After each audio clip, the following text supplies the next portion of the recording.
Hello everyone, welcome to my channel H D Orion. हम पढ़ रहे हैं accountancy for class 12 T S. Grewal की टेक्स्ट बुक से 2022 edition chapter 6 retirement of a partner. और इस वीडियो में हम पढ़ेंगे revaluation of assets and reassessment of liabilities. So let us see some questions from the text book. So first we will see question number 24. Sangeeta, Saroj and Shanti are partners sharing profits and losses in the ratio of 5:3:2. Shanti retired and on the date of her retirement, following adjustments were agreed. So admission, retirement और death के समय revaluation of assets and reassessment of liabilities होता है और उसमें ये सब किया गया है क्योंकि शांति रिटायर हो रही है। The value of furniture is to be increased by 12,000. The value of stock to be decreased by rupees 10,000. Machinery of the book value rupees 50,000 is to be reduced by 10%. A provision for doubtful debts at the rate of 5% is to be created on debtors of book value of rupees 40,000. Unrecorded investments worth rupees 10,000. An item of rupees 1,000 included in bills payable is not likely to be claimed, hence should be written back. So let us see the solution with explanation. Journal entries for question number 24. Now हम यहाँ compound entry करेंगे। सब सारे जितने भी reassessment हैं उसके हम अलग अलग एंट्रीज नहीं करेंगे, कंपाउंड एंट्री कर लेते हैं। सो रीवैल्यूएशन अकाउंट हम डेबिट करेंगे। रीवैल्यूएशन अकाउंट कब डेबिट होता है? जब फर्म को किसी तरीके का लॉस हो रहा होता है, क्योंकि revaluation account is a nominal account. So decrease in asset और इंक्रीज इन लायबिलिटी के आइटम्स को हम रीवैल्यूएशन के डेबिट में लिखते हैं। और यहाँ क्वेश्चन में पॉइंट बी है जिसमें स्टॉक डिक्रीज हो रहा है। So to stock is decreasing by rupees 12,000, not 12,000, 10,000। Okay, then machine भी डिक्रीज हो रही है। So to machinery is decreasing by 10% of 50,000, that is 5,000। Then provision for bad and doubtful debts हमें बनाना है। So to provision for doubtful debts 40,000 का 5%, that is rupees 2,000। सो इस तरीके से 17,000 रुपीज से रिवैल्यूएशन अकाउंट डेबिट होगा। Being decrease in assets and increase in liabilities. अब हम वो एंट्रीज करेंगे जिसमें रिवैल्यूएशन अकाउंट क्रेडिट होता है। रिवैल्यूएशन अकाउंट क्रेडिट होने के लिए हमें देखना है कि फर्नीचर जो है वो इंक्रीज हो रहा है, इन्वेस्टमेंट्स भी इंक्रीज हो रहा है और एक लायबिलिटी है बिल्स पेबल वो डिक्रीज हो रही है। सो जैसा कि हमने इसमें पॉइंट में देखा, ये स्टॉक वाला जो पॉइंट था ये पॉइंट बी था, मशीन वाला जो पॉइंट था ये पॉइंट सी था, ओके, और ये पॉइंट डी था। लेकिन हमारे पास अब जो पॉइंट्स हैं फर्नीचर का वो पॉइंट ए है। So furniture is increasing, so furniture account debit होगा। फर्नीचर अकाउंट डेबिट, ये पॉइंट ए में लिखा हुआ है कि फर्नीचर इंक्रीज हो रहा है 12,000 रुपीज से। उसके बाद इन्वेस्टमेंट्स भी इंक्रीज हो रहा है। एसेट्स हैं, इंक्रीज होंगे तो डेबिट होंगे। इन्वेस्टमेंट्स के बारे में जानकारी दिया हुआ है पॉइंट ई में। सो इन्वेस्टमेंट्स भी इंक्रीज हो रहा है। अनरिकॉर्डेड इन्वेस्टमेंट्स है उसे हमें रिकॉर्ड करना है। और एक बिल्स पेबल डिक्रीज हो रहा है, ये एक लायबिलिटी है और डिक्रीज हो रही है, इसके बारे में जानकारी दिया हुआ पॉइंट एफ में। So it is decreasing, so decrease in liability is also to be debited. और तो क्रेडिट क्या होगा to revaluation account? So it is increase in asset और decrease in liabilities. So these are the items related to it. Now here it is 23,000।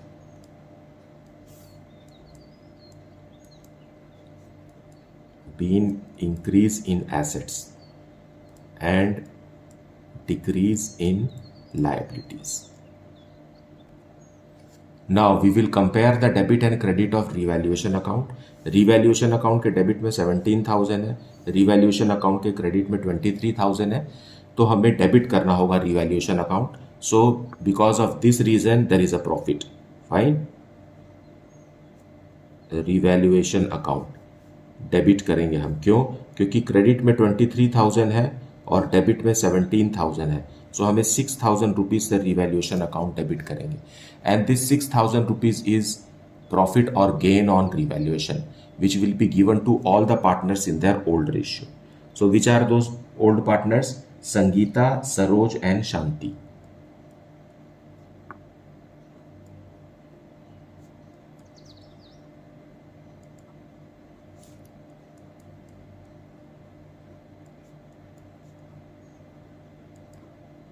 And Shanti.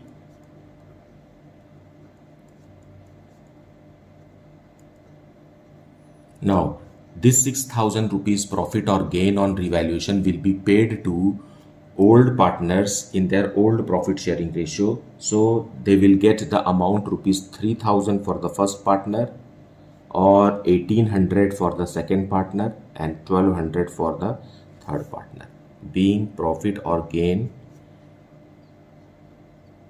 on revaluation. Two partners in old ratio, which is 3:2:1. Fine. So this is the solution. आप चाहे तो ये सारे items का अलग अलग single entry भी कर सकते हैं, नो प्रॉब्लम. कंपाउंड एंट्री करना भी कोई गलत नहीं है. सो इन 3 journal entries you will finish such type of questions. So let us see question number 25 now. A, B and C were partners sharing profits and losses in the ratio of 2:2:1. B retired on 31st March 2022. So तीनों partner में से एक partner B retire हो गया. On the date of his retirement, some of his assets and liabilities appeared in the books as follows. अब balance sheet में कुछ items दिए हैं, उसके बारे में यहाँ लिखा हुआ है. क्रेडिटर्स हैं ₹70,000 के, buildings ₹1,00,000, plant and machinery ₹40,000, stock of raw materials ₹20,000, stock of finished goods ₹30,000 and debtors है ₹20,000. अब इन्हीं से रिलेटेड रिवैल्यूएशन का स्टेटमेंट्स लिखा हुआ है. Following was agreed among the partners on बीज रिटायरमेंट. क्योंकि बी रिटायर हो रहा है इसलिए बैलेंस शीट को रिवैल्यू करना जरूरी है. सो building to be appreciated by 20%, plant and machinery to be reduced by 10%, a provision of 5% on debtors to be created for doubtful debts, stock of raw materials to be valued at 18,000 rupees and finished goods at rupees 35,000. An old computer previously written off was sold for rupees 2,000 as scrap, and firm had to pay rupees 5,000 to an injured employee. Pass necessary journal entries to record the above adjustments and prepare revaluation account. So हमें journal entries भी show करना है और revaluation account भी बनाना है. Late us see the solution with explanation. So journal entries for question number 25. Okay, और date क्या है? 31st March 2022. On this, partner B is retiring. So there is a reason to revalue the assets and liabilities of the firm. So revaluation account debit कब होगा? Revaluation account को हम debit तब करते हैं जब there is a decrease in asset और increase in liabilities. So question में जो भी पॉइंट्स दिए हुए हैं उसमें से हमें चुनना है कि कौन सा एसेट्स डिक्रीज हो रहा है और कौन सी लाइबिलिटीज इंक्रीज हो रही है. सो पॉइंट बी में लिखा हुआ है ना, प्लांट एंड मशीनरी डिक्रीज हो रहा है. Plant and machinery in point B it is to be reduced by 10%. So 40,000 का 10% आएगा ₹4,000. ओके, ये पॉइंट बी में लिखा हुआ है. देन हमें provision for bad and doubtful debts बनाना है. प्रोविजन फॉर डाउटफुल डेट्स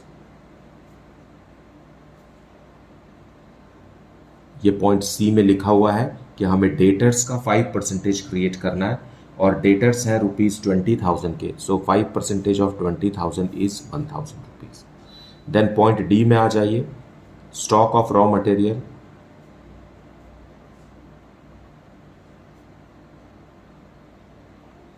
ये भी 2,000 रुपीज से डिक्रीज हो रहा है, पॉइंट डी में लिखा हुआ है, so it is here only this much. Fine, पूरा क्वेश्चन रीड करने के बाद यही 3 पॉइंट्स हैं जिसके कारण हमें रिवैल्यूएशन अकाउंट को डेबिट करना है। So it is being debited by how many, 7,000 rupees. Reason क्या है? बीइंग डिक्रीज इन एसेट्स और increase in liabilities. Now on the same date revaluation account को हमें क्रेडिट करना है। डेबिट की एंट्री तो हमने कर दिया, सो बिल्डिंग जो है वो इंक्रीज हो रहा है। Buildings are being increased by ₹20,000, ऐसा पॉइंट ए में लिखा है। ओके, एंड पॉइंट डी में stock of finished goods, finished goods are also increasing in value by ₹5,000, 30,000 से 35,000 हो गया है। And one more item is there, 2,000 rupees में हमने एक ओल्ड कंप्यूटर को बेचा है, so bank account will be debited. Bank account will be debited for selling of old computer, it is mentioned in point E for ₹2,000, so that much is all. So to revaluation account, ये stock वाला है, point D में लिखा हुआ है। So revaluation account कब credit होता है? When there is an increase in asset और there is a decrease in liabilities. तो यहाँ तो सारे एसेट्स ही इंक्रीज हुए हैं and they are increasing by how much? 27,000 being increase in assets.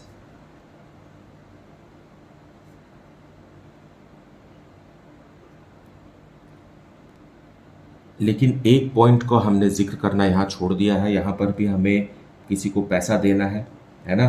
So it is what? Point F में लिखा हुआ है, firm had to pay 5,000 as an to an injured employee. So injured employee को हमने पैसा देना था, यहाँ टू बैंक भी लिखना था, लेकिन इसके लिए हम सेपरेट कर सकते हैं, कोई दिक्कत नहीं है। Revaluation account debited,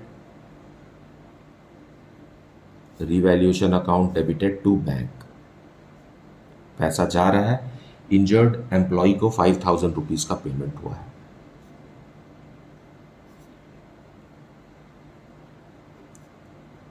being decrease in bank.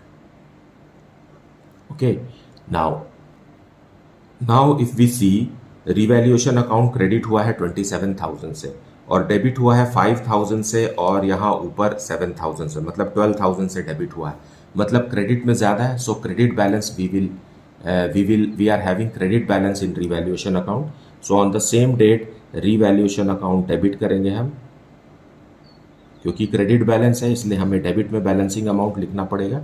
And this is coming ₹15,000। कैसे? 27,000 माइनस 7,000 माइनस 5,000। ओके, और ये हम किसको देंगे? ओल्ड पार्टनर्स को देंगे। So which are those? A, B and C. So to A's capital account and to B's capital account. B retiring partner है लेकिन इसे भी देना है क्योंकि ओल्ड बैलेंस शीट रिवैल्यू हो रही है, and C's capital account also. And their profit sharing ratio is 2:2:1. So first two partners will get ₹6,000 each and last partner will get ₹3,000, being profit on revaluation.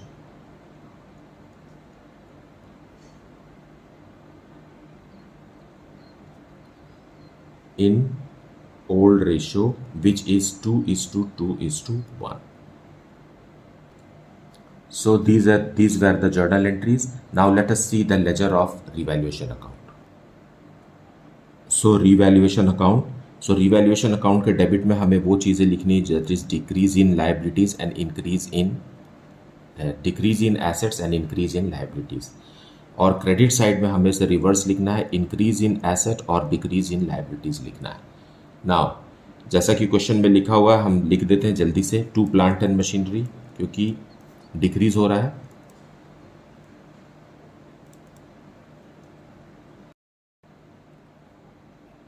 And it is mentioned in point B, कितना है ₹4,000। और क्या क्या liabilities increase हो रही है, provision for doubtful debts, ये mentioned है पॉइंट सी में। और 20,000 का 5% हमने बनाया था 1,000 रुपीज़ का।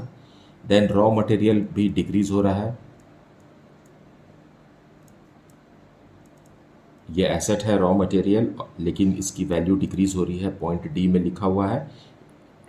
18,000 हो गया है 20,000 से, so it has decreased bye ₹2,000, 2,000 से कम हो गया। और हमने एक इंज्योर्ड वर्कर को कंपनसेशन दिया है, उसके लिए बैंक है, ये पॉइंट एफ में लिखा हुआ है, और 5,000 रुपीज़ का कंपनसेशन उसे दिया गया है। ओके, लेकिन एसेट्स इंक्रीज हो रहा है, बिल्डिंग इज इंक्रीजिंग, ऐसा पॉइंट ए में लिखा हुआ है, and it is increasing by ₹20,000। और फिनिश्ड गुड्स का स्टॉक पॉइंट डी में लिखा हुआ है कि वो 30,000 से बढ़कर के 35,000 हो गया। फिर एक पुराना कंप्यूटर हमने बेच दिया, जिसके कारण हमें पैसा मिला, सो हमारा बैंक बैलेंस बढ़ गया ₹2,000 से। So that's it. So grand total is 27,000 rupees. और इसे हम बैलेंसिंग अमाउंट देखिए, क्रेडिट बैलेंस है ये 15,000 का आ गया। This is profit on revaluation, and it will be given to all the partners in their old profit sharing ratio to A, B and C. So A को मिल गया 6,000, B को भी मिल गया 6,000, और सी को मिला 3,000। यहाँ बी रिटायर हो रहा है, लेकिन बी को भी हमें रिवैल्यूएशन का बेनिफिट देना है। Question 26, Puneet, Ramit and Akshit were partners sharing profits equally. Akshit retired on 1st April 2022. Puneet and Ramit decided to continue the business and share profits in the ratio of 3:2. So तीनों partner में से एक partner Puneet और Ramit continue करेंगे, और एक partner अक्षित retire हो रहा है। ओके, और उनका न्यू रेशियो भी दिया हुआ है। पहले तो वो इक्वल पार्टनर्स थे, लेकिन अक्षित के जाने के बाद उनका रेशियो 3:2 हो गया। They also decided to give effect to the change in value of assets and liabilities without changing their book value. Now Akshit जा रहा है, तो इसके लिए रिवैल्यूएशन तो जरूरी है कि हम एसेट्स और लाइबिलिटीज को रिवैल्यू करें।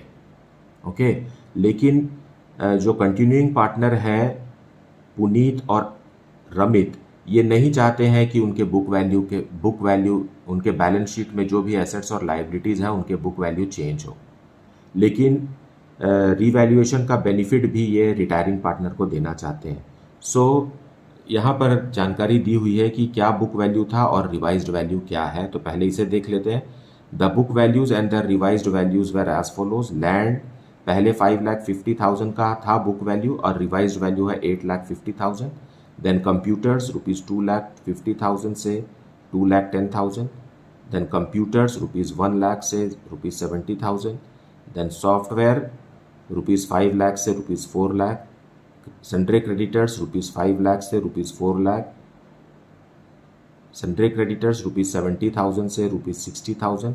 एंड वर्कमैन कंपनसेशन क्लेम जो पहले नहीं था, अब ₹5,000 का हो गया। Now pass and adjustment entry. So हमें रिवैल्यूएशन अकाउंट नहीं बनाना है, ना ही हमें रिवैल्यूएशन से रिलेटेड जर्नल एंट्रीज करना है, हमें एक एडजस्टमेंट एंट्री पास करना है। So let us see how this adjustment entry will be passed. So as a solution for question number 26 we will see, क्योंकि हमें जर्नल एंट्री पास नहीं करना है और रिवैल्यूएशन अकाउंट भी नहीं बनाना है, हमें सिर्फ एक एडजस्टमेंट एंट्री पास करना है। सो उसके लिए हम स्टेटमेंट बनाएंगे। स्टेटमेंट आप रफ में भी बना सकते हैं, ये वर्किंग नोट के जैसे भी हो सकता है, और क्वेश्चन में अगर बोलता है कि स्टेटमेंट बनाना है तो फिर उस तरीके से बना सकते हैं। पहली जानकारी दी हुई है हमें लैंड के बारे में। लैंड का रिवाइज्ड वैल्यू ज़्यादा है, सो फर्म को गेन होगा। कितने रुपीज़ से गेन होगा? 3 लाख रुपीज़ से गेन होगा। ओके, क्यों? क्योंकि 8,50,000 का हो गया है, और जबकि ये पहले कितने का था, 5,50,000 रुपीज़ का है। सो हमें डिफरेंस अमाउंट से ही गेन होगा। उसी तरीके से फिर बिल्डिंग है। बिल्डिंग्स के बारे में जानकारी दी हुई है कि पहले ज़्यादा था, अब कम हो गया है। पहले 2,50,000 का था और अब हो गया है 2,10,000 रुपीज़ का। सो 70,000 रुपीज़ का फर्म को, नॉट 70,000, 40,000 रुपीज़ का फर्म को लॉस हो गया। ओके, देन है कंप्यूटर्स। कंप्यूटर्स पहले था 1,00,000 रुपीज़ का और अब हो गया है 70,000 रुपीज़ का। सो यहाँ भी फर्म को नुकसान हो रहा है 30,000 रुपीज़ का, तो हम लॉस वाले कॉलम में लिखेंगे। Okay, then software. सॉफ्टवेयर पहले था ₹5,00,000 का, अब हो गया है 4,00,000 का। सो ये भी लॉस है फर्म को। सो 1,00,000 रुपीज़ का फर्म को कंप्यूटर सॉफ्टवेयर में लॉस हो गया। Then सन्ड्रे creditors. क्रेडिटर्स के बारे में है कि पहले वो 70,000 का था और अब हो गया है 60,000 का। सो फर्म को फ़ायदा हो गया। हालांकि ये क्रेडिटर है और इसकी वैल्यू डिक्रीज हो रही है, लेकिन फर्म के लिए तो गेन वाली बात है ना, इसलिए इसे हम लॉस वाले कॉलम में ना लिख करके गेन वाले कॉलम में लिखेंगे। Then workman compensation claim. Workman compensation claim पहले कुछ भी नहीं था, अब 5,000 रुपीज़ का हो गया है। सो 5,000 रुपीज़ तो ये लॉस ही है फर्म को। फाइन, नुकसान होगा फर्म के पास से, मतलब एसेट्स डिक्रीज होंगे। सो इस तरीके से now we will grand total it. Grand total करते हैं तो गेन कितने का हो गया है, 3,10,000 का गेन हो गया है, और नुकसान कितने का हो गया है, लॉस हो गया है 1,75,000 का।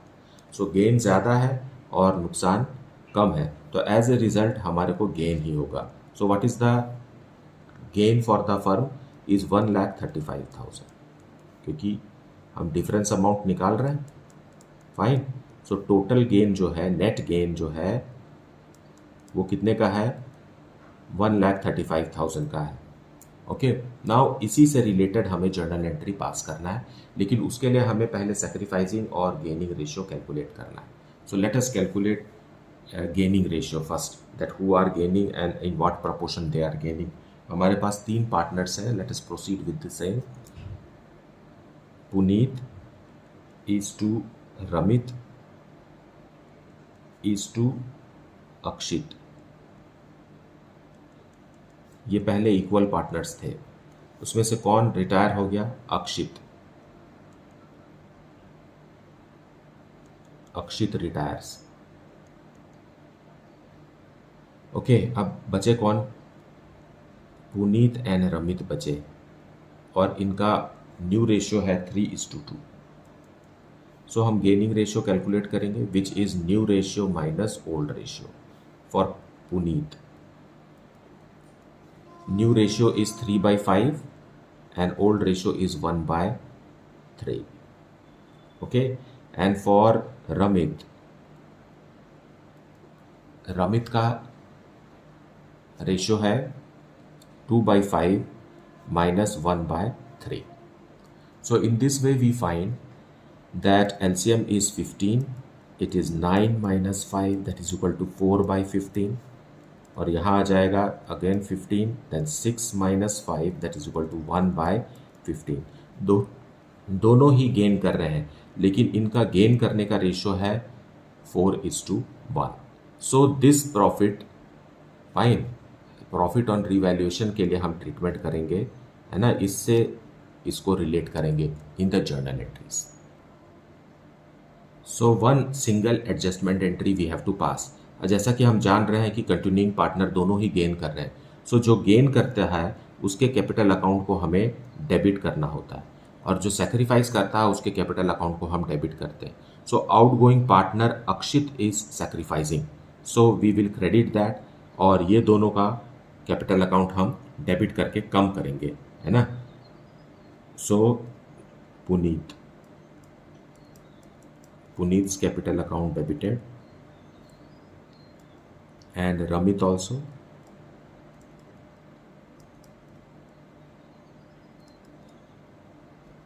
To retiring partner Akshit,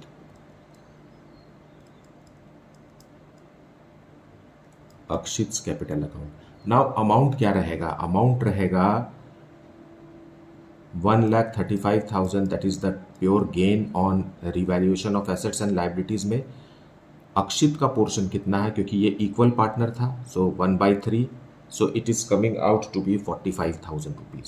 so 45,000 rupees Akshit को मिलेगा, लेकिन इसका बर्डन कौन बेयर करेगा?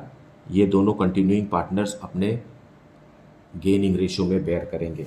So it will come 36,000 for the first partner and 9,000 for the second partner. इसी 45,000 को हमने गेनिंग रेशियो में ब्रेक किया है, बीइंग एडजस्टमेंट एंट्री पास्ड।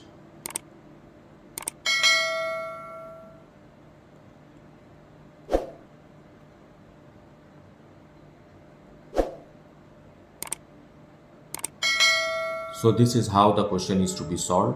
मुझे उम्मीद है कि आपने वीडियो को पूरा देखा है और एक्सप्लेनेशन को अच्छे से सुना है। इसके बावजूद भी अगर आपको कुछ डाउट है, then please put it in the comment section. Do like, subscribe and share the channel. Thank you so much for watching.